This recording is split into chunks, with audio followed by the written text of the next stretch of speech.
Student, मैं आपकी teacher प्रेरणा सक्सेना।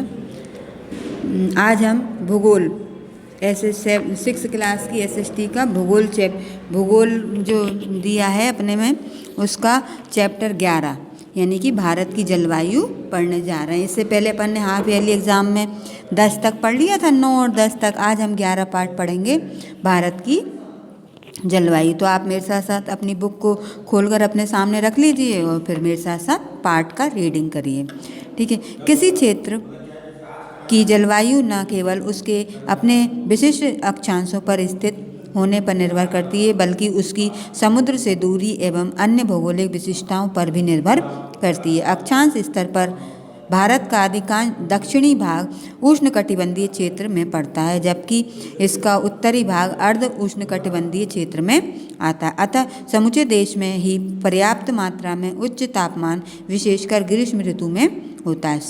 सर्दियों का मौसम अधिकांशतः शुष्क रहता है। समूचा देश ही एक प्रकार से उष्णकटिबंधीय क्षेत्र है।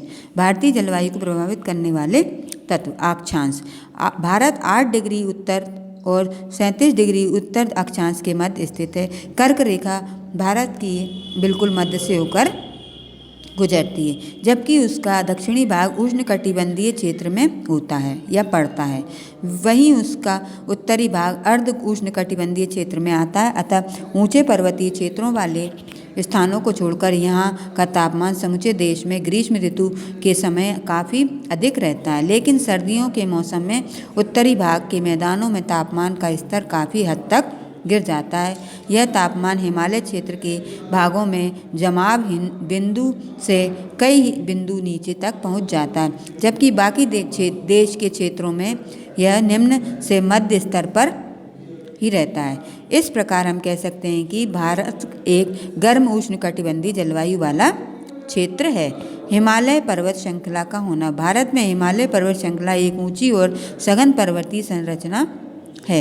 हिमालय पर्वत श्रृंखला भारत को उत्तर से आने वाली ठंडी हवाओं से सुरक्षा प्रदान करती है। साथ ही यह वर्षाधारी दक्षिण पश्चिमी मानसूनी हवाओं में भी बाधा पहुंचाती है, जिसके परिणाम स्वरूप भारत के उत्तरी मैदान में वर्षा ऋतु में भारी वर्षा होती है। समुद्र से दूरी। एक बड़ा विशाल समुद्र तट के होने के कारण भारत में एक विशाल तटीय क्षेत्र है, जो समुद्र द्वारा लगभग एक समान तापमान रहने का प्रभाव ग्रहण करता है। फिर भी इसके एक बड़े क्षेत्र में जलवायु महाद्वीपीय है। इसमें देश का उत्तरी भाग पड़ता है। यह समुद्र से अपेक्षाकृत की दूरी पर स्थित है। ऊंचाई की स्थिति। भारत में ऊंचाई वाली स्थिति भी उत्तरी भारत में पर्वतीय क्षेत्रों में और प्रायद्वीपीय पठारी क्षेत्र में रहने वाले निम्न तापमान के लिए उत्तरदायी है। हिमालय पर्वतों में बहुत से पहाड़ी पर्यटन स्थल स्थित हैं। प्रायद्वीपीय पठारी क्षेत्रों के पहाड़ी पर्यटन स्थलों जैसे ऊटी, ऊटा, कामंड में अपेक्षाकृत ठंडी जलवायु पाई जाती है। भारत में ऋतुएं।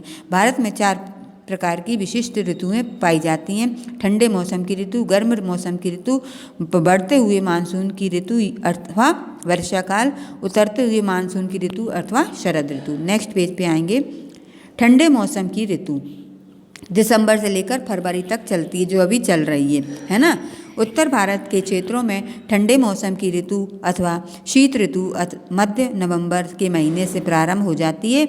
यह लगभग समूचे देश में दिसंबर के महीने तक फैल जाती है और फरवरी माह तक बनी रहती है ना। इस ऋतु में साधारणतः साफ आकाश, निम्न तापमान, निम्न स्तर की नमी एवं हल्की और शीतल हवाएं चलती रहती हैं। यह स्थिति भूमध्य सागर से आने वाली चक्रवातों के द्वारा प्रभावित होती है, जिन्हें पश्चिमी विक्षोभ भी कहा जाता है। हिमालय पर्वत श्रृंखलाओं में भारी बर्फबारी और मैदानी क्षेत्रों में शीत ऋतु में वर्षा का होना भी इस पश्चिमी विक्षोभ का ही परिणाम होता है। पहाड़ी क्षेत्रों में बर्फबारी के पश्चात अत्यधिक ठंडे मौसम की परिस्थितियां बन जाती हैं। शीत ऋतु में मौसम में पंजाब के कुछ भाग और जम्मू कश्मीर के क्षेत्रों में वर्षा होती है, जो कि इस पश्चिमी विक्षोभ का परिणाम होती है।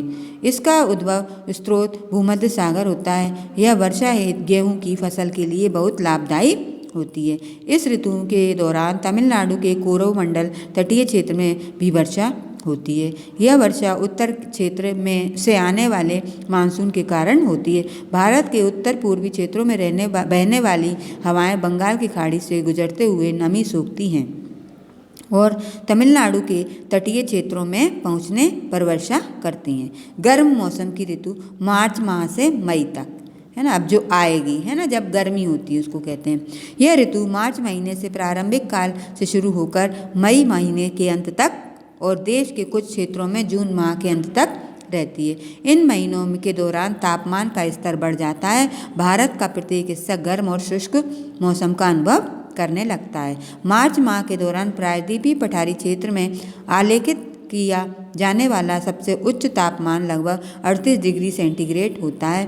यह उच्च तापमान वाली हवाएं उत्तर भारत की ओर अप्रैल महीने में मुड़ जाती हैं। मई माह सबसे उच्च तापमान का महीना है। सबसे ऊंचा तापमान लगभग 45 डिग्री सेंटीग्रेड रहता है, जो हमारे देश के उत्तरी पश्चिमी भागों में पाया जाता है। दक्षिण भारत में इस समय औसतन तापमान लगभग 30 डिग्री सेंटीग्रेड रहता है। यहाँ तक कि न्यूनतम तापमान इन क्षेत्रों में 20 डिग्री सेंटीग्रेड के नीचे नहीं आता।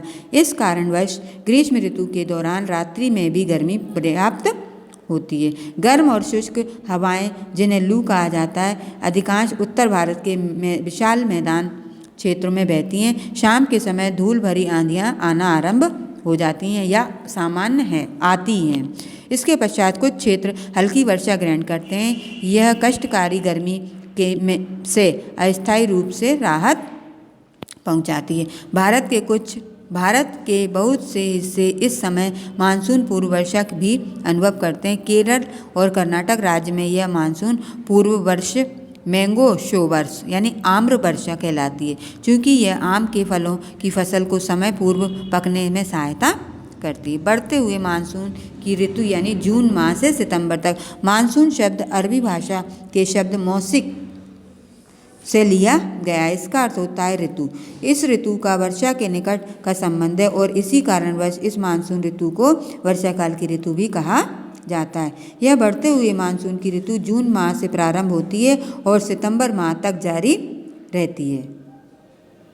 ग्रीष्म ऋतु में भूमि के अत्यधिक गर्म हो जाने के कारण उत्तर पश्चिमी भाग के ऊपर कम दबाव वाला क्षेत्र बन जाता है। इस कारणवश दक्षिणी पूर्वी ट्रेड हवाएं इस क्षेत्र की ओर बहने के लिए आकर्षित होती हैं। ये हवाएं भूमध्य रेखा को पार कर हिंद महासागर से होती हुई अरब सागर और बंगाल की खाड़ी को पार करती हैं। ये हवाएं दक्षिण पश्चिमी मानसूनी हवाओं और ग्रीष्मकालीन मानसूनी हवाओं के रूप में भूखंडीय क्षेत्र में बहने लगती हैं। भारत के बहुत से भागों में होने वाली वार्षिक वर्षा बहुत कुछ इन्हीं हवाओं पर जून से सितंबर माह तक निर्भर करती हैं।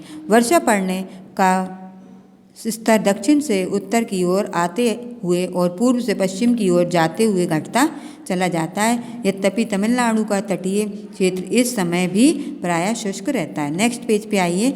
भारतीय प्रायद्वीपीय भूखंड इन मानसूनी हवाओं को अरब सागर की शाखाओं और बंगाल की खाड़ी की शाखा के रूप में भी विभक्त कर देता है, यानी बांट देता है।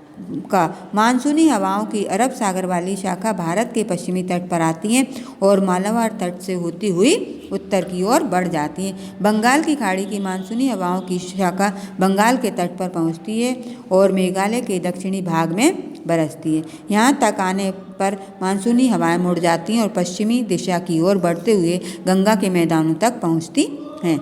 साथ ही यह आगे हिमालय पर्वत श्रृंखला के समानांतर बढ़ती चली जाती हैं। मानसूनी वर्षा का प्रारंभ।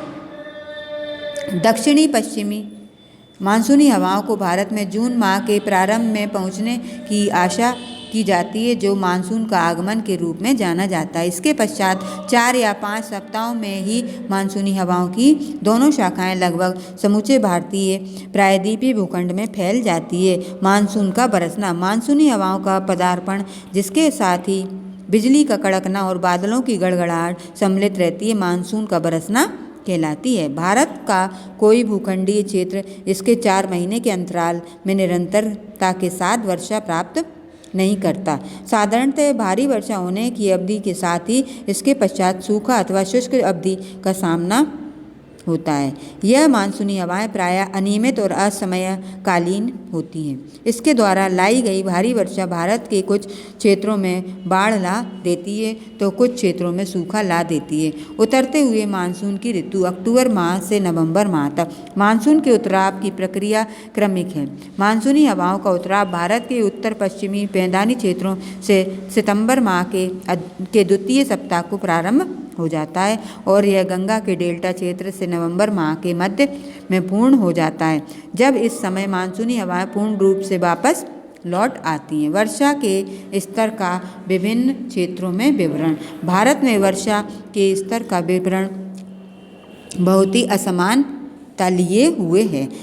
वर्षा के स्तर की मात्रा ऋतु से ऋतु और समय और साथ ही स्थान स्थान पर भी भिन्नता रखती है। अधिकांश वर्षा इन्हीं 4 महीनों में के भीतर होती है।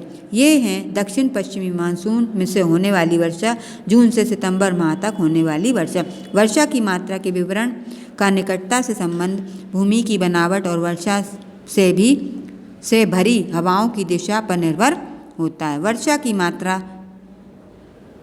इस देश को 4 प्रमुख विभिन्न मात्रा में वर्षा प्राप्त करने वाले क्षेत्रों के रूप में विभाजित किया जा सकता है, जो निम्नलिखित रूप में दिए जाते हैं। भारी वर्षा प्राप्त करने वाले क्षेत्र पूर्वी हिमालय पर्वतों की दक्षिण ढलानें, असम, मेघालय, पश्चिम बंगाल, पश्चिमी तट और पश्चिमी घाट क्षेत्र ऐसे क्षेत्रों में सम्मिलित किए जाते हैं। ये क्षेत्र 200 सेंटीमीटर से अधिक की औसत वर्षा एक वर्ष में प्राप्त करते हैं। मेघालय में स्थित मासिमराम दुनिया में सबसे अधिक मात्रा में वर्षा प्राप्त करता है। मध्य स्तर की वर्षा वाले क्षेत्र इस प्रकार के क्षेत्र में सम्मिलित हैं: बंगाल, बिहार, पूर्वी उत्तर प्रदेश, पंजाब का पहाड़ी क्षेत्र, उड़ीसा, पूर्वी मध्य प्रदेश, तमिलनाडु का पूर्वी तट एवं हिमालय पर्वतों की दक्षिण ढलानें।